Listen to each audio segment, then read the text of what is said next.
The Colt Cabana. By the way, Colt, what Jew is named Cabana? Or Cabana?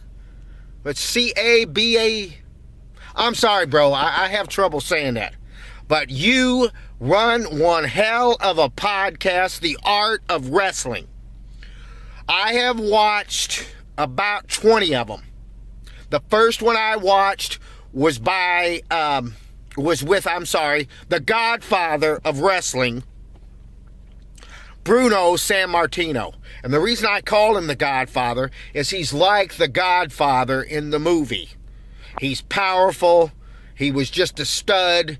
He was very powerful, and I just noticed you were trying to make jokes and had a couple funny things to do, and Mr. Bruno just cut you off at the knees. He didn't do it in any rude way.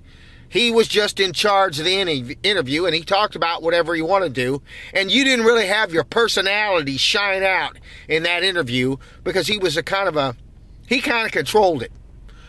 And I kind of had an impression there, and I didn't really know who you were, but I listened to about 20 of them. Up until today, when I listened to Dangerous Danny Davis, or not Dangerous Danny Davis, I apologize.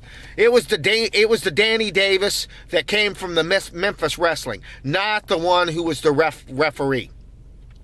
Anyway, the Danny Davis interview was just off the charts. It was great. Danny's enthusiasm for his business and for what he does and his story. Geez, the guy trained Brock Lesnar. The guy trained Batista. The guy trained CM Punk. The guy broke in with Jerry the King Lawler in the greatest territory ever in Memphis. It was just a fabulous territory. I mean, its impression is still there.